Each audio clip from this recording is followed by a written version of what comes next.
Malade ou quoi?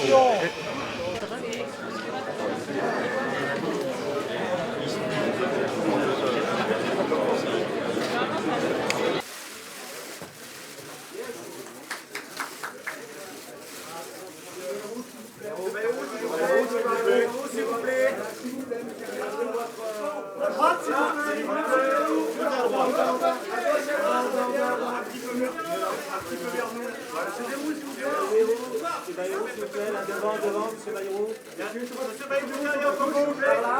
Vous êtes là aussi?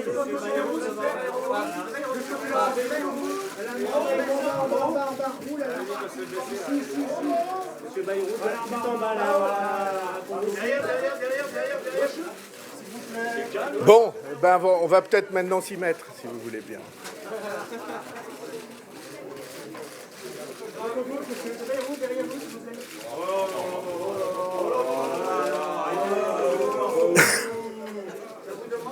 Merci. Vous êtes...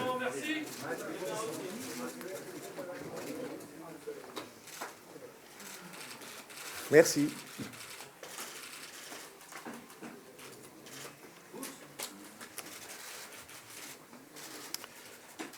Merci d'être venus si nombreux. J'ai examiné depuis plusieurs semaines tous les éléments qui permettent de juger de l'état de notre pays. Et je veux vous dire à quel point la gravité de la situation m'a frappé. Jamais dans les 50 dernières années, la démocratie en France n'a connu une situation aussi décomposée. Le bilan du gouvernement sortant est tel aux yeux des Français que les primaires de la gauche ont choisi comme candidat un opposant déterminé à la politique suivie depuis le début du quinquennat. Et cela veut tout dire, le parti du président et du gouvernement sera représenté à l'élection présidentielle par un opposant.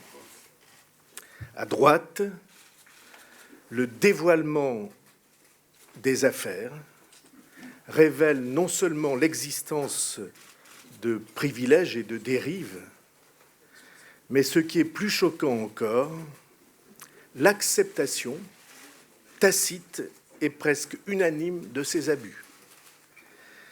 Toujours davantage de privilèges pour ceux qui sont en haut et toujours davantage d'efforts exigés de ceux qui sont en bas. Cette situation pose d'immenses problèmes moraux, d'immenses problèmes pour l'unité du pays et aussi d'immenses problèmes électoraux. Je veux souligner qu'un des arguments utilisés me choque particulièrement.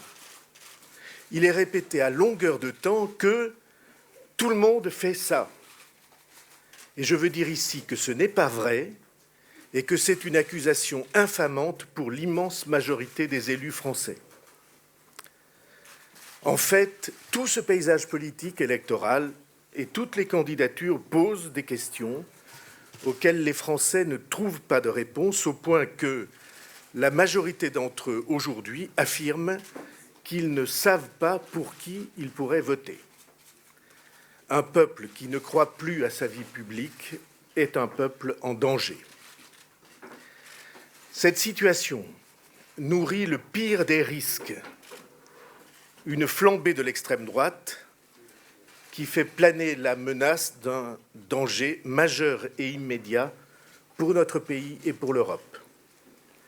Car en un seul scrutin, nous pouvons choisir l'échec de la France et la déchirure peut-être définitive de l'Union européenne, c'est-à-dire une double condamnation à l'effacement et des épreuves lourdes pour chacune des familles, pour chacune et chacun d'entre nous. Dans cette situation, je mesure ma responsabilité personnelle et celle du courant politique dont j'ai la charge. Deux voies s'offrent à moi, étant donné que l'aveuglement où s'est enfermée la droite française m'empêche de réaliser l'accord dont j'avais rêvé avec Alain Juppé et nombre de républicains. Ces deux voies sont la candidature devant les Français ou la recherche d'une solution inédite. J'ai reçu depuis des semaines de très nombreux messages et témoignages m'encourageant à me présenter pour défendre une vision cohérente de l'avenir du pays, cette résolution française que je viens d'exprimer dans un livre. Ces messages ont du sens et disent beaucoup pour moi. Je les reçois à leur juste valeur comme une marque de confiance. Et pourquoi le nierais-je ? L'attrait de cette bataille correspond à la fois à ma pente et à mon goût. Mais nous sommes dans une situation d'extrême risque.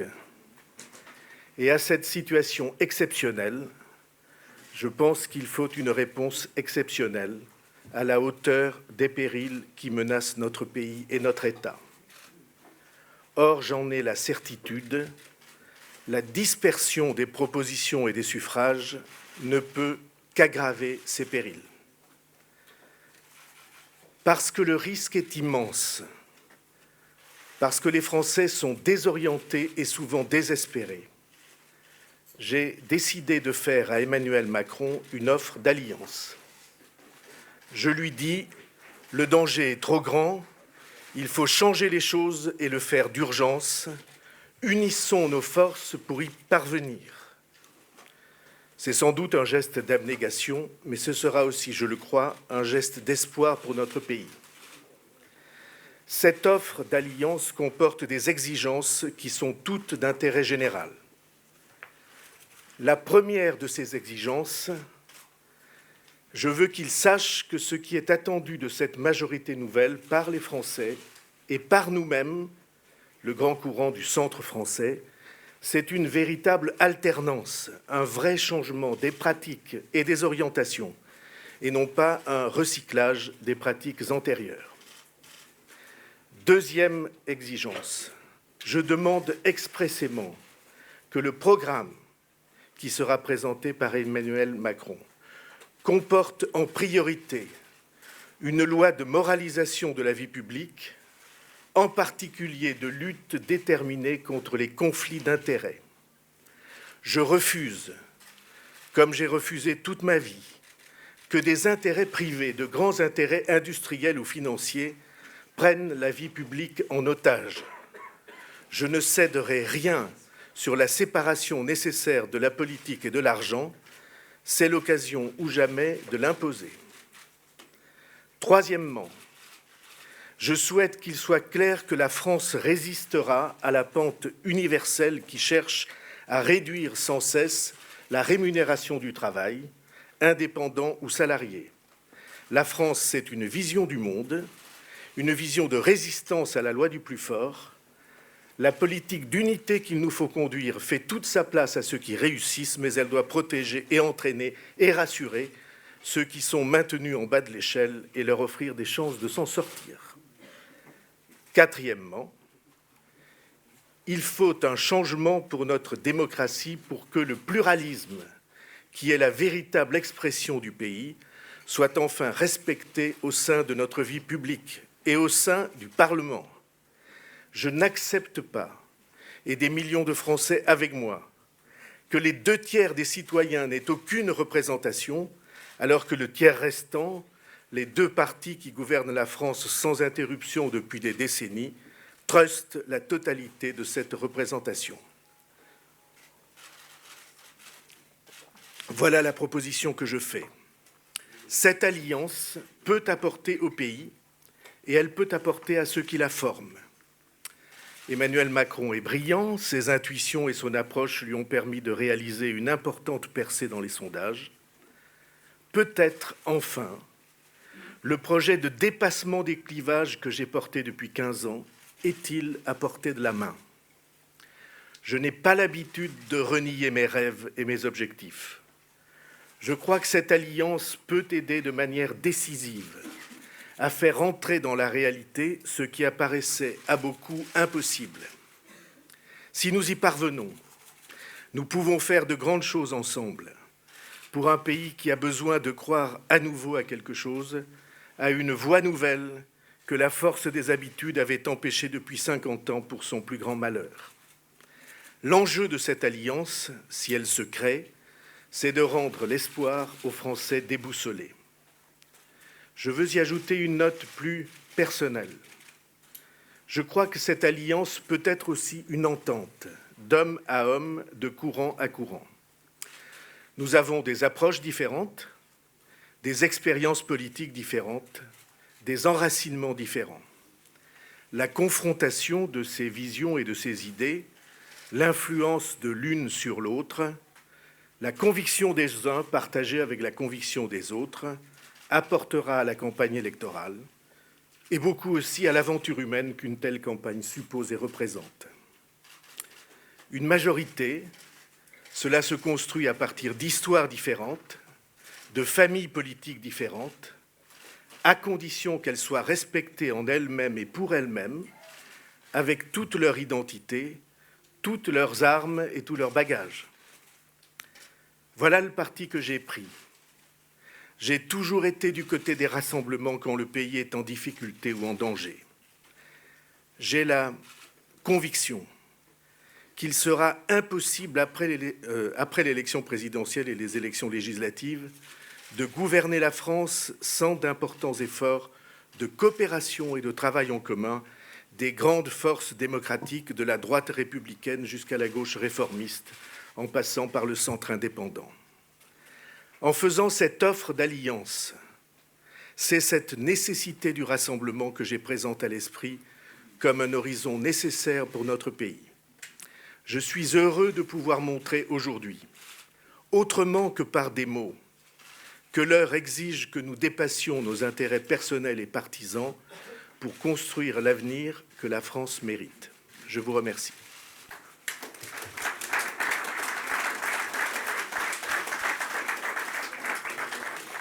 Je vais prendre quelques questions. 4 ou 5, si vous voulez bien. Isabelle. Vous dites que vous avez fait une offre d'alliance à Emmanuel Macron. Vous ne dites pas qu'elle a été sa réponse. Mais vous lui poserez la question.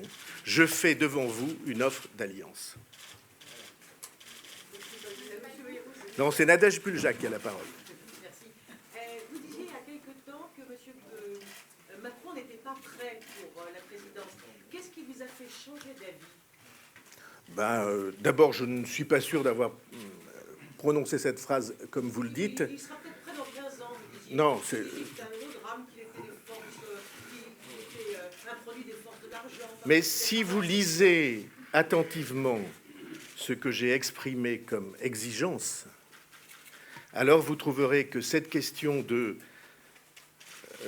l'indépendance à garantir entre les forces politiques et les grands intérêts est traitée dès le deuxième point des exigences que j'ai traduites. Oui.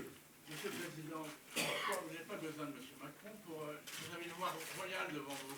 Vous n'avez pas besoin de... Eh bien, je pense nécessaire à certains moments de montrer qu'on ne pense pas à soi-même, qu'on pense à son pays et qu'on rassemble les gens. Vous avez parlé à M. Macron. Pardon ? Vous avez parlé à M. Macron de cette façon. J'ai parlé à M. Macron il y a une semaine environ. Est-ce que votre décision est finie? Oui. Ça n'est pas de ne pas y aller, c'est d'y aller en rassemblant pour qu'une situation politique nouvelle se crée en France. Il faut comprendre, je vais le répéter devant vous comme un électeur le dit et le pense. La multiplication des propositions politiques qui sont inspirées par des intérêts louables, personnels, partisans, la certitude qu'on a qu'on sait mieux les choses que les autres et qu'on veut les faire partager et que sa vision est plus juste que celle des autres, crée pour les citoyens un brouillage absolu. Ils ont l'impression qu'ils ne s'y retrouvent pas. Et ne pas s'y retrouver, cette dispersion-là, ça veut dire qu'on crée des rapports de force qu'il sera peut-être très difficile de renverser. Ma proposition, elle vise au contraire à montrer qu'il existe des responsables politiques, parce que toute mon équipe autour de moi partage ce sentiment, pour qui ce n'est pas l'intérêt qui compte, mais c'est la gravité de la situation que nous avons à vivre. Il n'est pas fréquent qu'on fasse des gestes de cet ordre. Et je sais ce qu'il coûte à beaucoup de mes amis et à beaucoup de mes proches. Et cependant, j'ai jugé que le moment était venu de choisir une voie plus généreuse et plus ouverte. Est-ce qu'au fond de vous n'exprimez pas aujourd'hui des regrets, vous qui êtes un habitué de ce genre de campagne, justement? Je n'exprime pas de regrets, j'exprime une résolution. Est-ce que vous avez demandé des exigences au projet de loi qui va proposer? Eh bien, vous les avez ces exigences transcrites sur la déclaration. Oui. Quelle conception vous faites-vous de l'Alliance? Est-ce que vous souhaitez être intégré dans la campagne d'Emmanuel Macron, que vos supporters, votre équipe soient intégrés dans cette campagne? Tout ça, on verra. Sur le programme présidentiel. Je rencontrerai Emmanuel Macron dans les heures qui viennent. Probablement, vous en serez informés. Mais comme vous l'avez senti, je n'ai pas l'intention que le centre français entre dans un mouvement politique qui ne serait pas le sien. Je pense très important qu'il y ait alliance et non pas ralliement ou confusion. Parce que je pense que nous avons des choses à faire ensemble et pas des choses en effaçant notre personnalité et notre histoire. Et j'ai depuis longtemps exprimé à Emmanuel Macron cette détermination. Vous qualifiez Emmanuel Macron il y a quelques mois de candidat des puissances de l'argent. J'ai répondu à la question. Eh bien, peut-être vous allez relire le texte qu'on va vous distribuer. J'ai exprimé cette exigence que, en priorité, soit écrite une loi de moralisation de la vie publique qui garantisse contre le mélange des genres entre l'argent et la décision politique. Je pense depuis longtemps que ce mélange des genres menace profondément notre démocratie. La France est moins garantie, on vient de le voir dans des épisodes récents, la France est moins garantie contre ces dérives que tout autre pays européen. Et la stupéfaction de tous les Européens et d'autres pays du monde, d'autres démocraties dans le monde, en découvrant les péripéties de nos affaires, cette stupéfaction déclasse la France.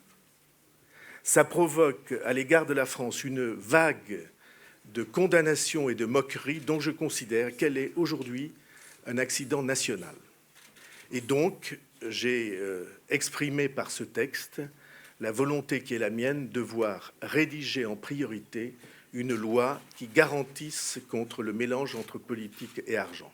Si on vous comprend bien, le premier et principal obstacle à un accord avec François Fillon aujourd'hui, c'est cette question de la moralisation de la vie politique. Je ne pouvais pas faire d'accord avec François Fillon parce que son programme, je l'ai exprimé depuis la première minute et même entre les deux tours, était un programme qui était dangereux pour l'alternance et pour, d'ailleurs, l'élan de la société française. Et s'y est ajouté ce dévoilement des affaires unanimement accepté par les siens. Et peut-être cette deuxième partie de la phrase est-elle plus grave pour moi que la première. Que tous ses amis disent « mais c'est pas grave, tout le monde fait ça ». Eh bien non, tout le monde ne fait pas ça. Que dites-vous à vos amis centristes qui soutiennent François Fillon? Je dis que la maladie infantile du centrisme, c'est de toujours vouloir être roue de secours chez quelqu'un d'autre. Moi, je défends l'idée que le centre est indépendant et qu'il doit affirmer son indépendance, y compris dans des alliances. Et quand je vois un certain nombre de personnalités défendre l'indéfendable, alors je dis qu'ils nuisent à l'image même du courant politique auquel ils prétendent appartenir. Monsieur Bayrou, on a l'impression que vous oubliez la présomption d'innocence. Eh bien, je suis absolument certain que que la vie politique française est victime de pratiques qui ne seraient acceptées nulle part ailleurs.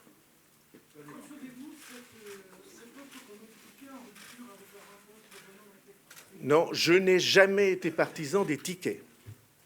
D'abord, ça ne marche jamais. Je pense simplement qu'il peut y avoir des ententes personnelles et de courant politique, et que ces ententes sont enrichissantes.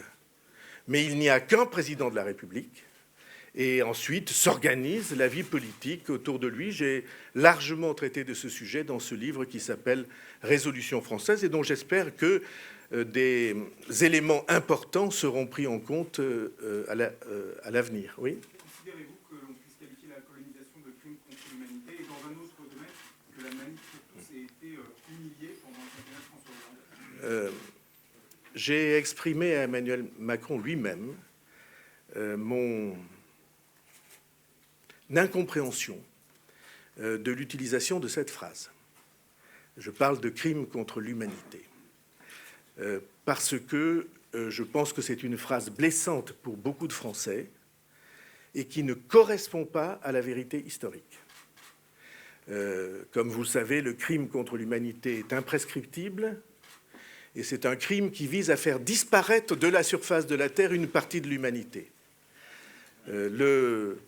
Ce qu'a été cet épisode de la présence française en Algérie et en Afrique ne correspond absolument pas à ça. L'humanité a vécu depuis l'origine et pendant des millénaires avec la pratique de la colonisation. Je suis heureux que nous ayons quitté ce temps-là. Je sais quelles ont été les souffrances qui ont été créées par ce mouvement-là, dans tous les sens et dans tous les camps. Mais en tout cas, je ne considère pas qu'il s'agisse d'un crime contre l'humanité. Je veux ajouter que, pour moi, dans le même ordre d'idée, la culture française est quelque chose de réel, d'existant et de très important. Et j'ai dit cela à Emmanuel Macron, je suis sûr qu'il l'aura entendu. Je ne vous vois pas, oui ?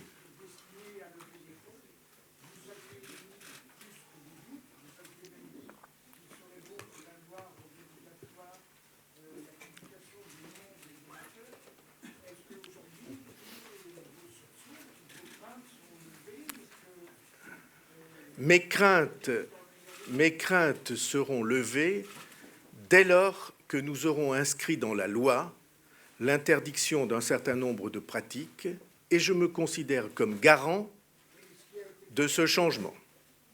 Comme garant de ce changement.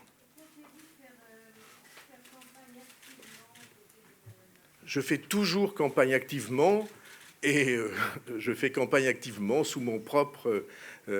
avec ma propre vision et beaucoup d'indépendance et de liberté de parole, comme je viens de le dire là. Vous voyez, je veux poursuivre une seconde. Je suis certain que cette libre expression rendra service dans cette campagne à tout le monde. Trop longtemps, la vie politique française a vécu sous le régime de l'alignement. Quand vous êtes dans la majorité, vous défendez tout de vos compagnons, même l'indéfendable. Et moi, je tiens à ce qu'on ait une liberté de parole. J'ai beaucoup sacrifié pour cette liberté de parole, j'ai l'intention de continuer à le faire. Allez, deux dernières questions.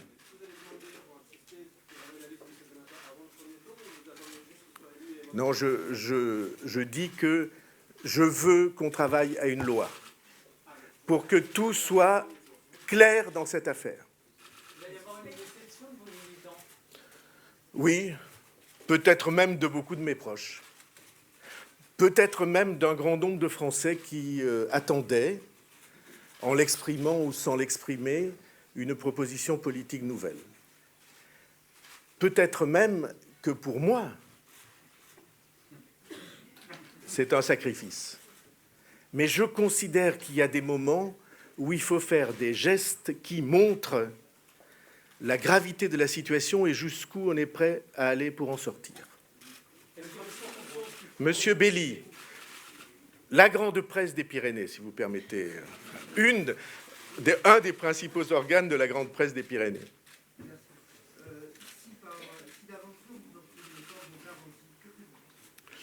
Je n'ai pas de doute quand on examine la situation que, de ce point de vue-là, ces garanties seront prises en compte. Si d'aventure ce n'était pas le cas, je vous inviterai à nouveau.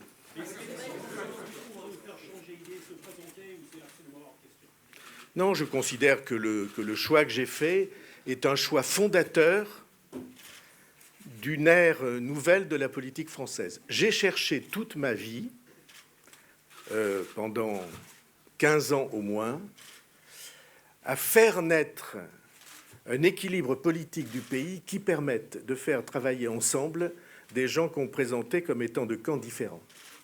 Je me suis battu toute ma vie pour ça. Et aujourd'hui, mon sentiment est que, peut-être, c'est possible. Oh, c'est pas garanti, c'est pas certain, la campagne va être âpre, très difficile, dure, on en voit déjà des éléments. Mais pour moi, en tout cas, si nous pouvons obtenir ça ensemble, au lieu que cette proposition politique arrive à des scores flatteurs mais ne franchisse pas la barre, alors je considérerai que ce choix a été le bon. Monsieur Bayrou, vous parlez de la gravité de la situation en France, c'est le vote élevé pour le Front National dans les intentions, c'est ça qui vous a fait... C'est un élément du désarroi que nous vivons. Je vais vous dire, ça ne s'arrête pas là, ou plutôt tout est lié. Les Français ont le sentiment que la parole politique ne représente plus rien. Ils ont le sentiment qu'on ne peut plus faire confiance à ce qu'on entend, aux mots qu'on entend, aux affirmations, aux promesses. Et comme un de vos confrères l'a écrit, c'est le PRAF, plus rien à faire. C'est une dissidence des Français qui se détournent de la politique. Et mon sentiment à moi, c'est qu'il faut que cette dévaluation soit remplacée par une réévaluation. Il faut donc que les Français se rendent compte que l'on peut mettre ses actes en accord avec ses paroles, mettre des décisions en accord avec des orientations qu'on a défendues. Et je trouve que c'était une bonne occasion de le faire, même comme, si vous l'avez dit, ça représente un sacrifice pour un certain nombre d'entre nous. C'est la dernière question. Vous expliquez que le programme de François Fillon ne vous convient pas. Est-ce que vous connaissez le programme d'Emmanuel Macron? Et si oui, est-ce que vous pouvez nous en faire part? J'en vois, je connais les orientations. Et j'espère que ces orientations, un peu pointillistes, permettront assez vite de découvrir l'image complète de ce qu'un programme, ou en tout cas un projet, doit être. Je vous remercie. Monsieur le Président, tous les lecteurs et toutes les lectrices qui ont eu la chance d'avoir un papa et une maman, merci de votre partie de Derrière vous, Monsieur Macron. S'il vous plaît.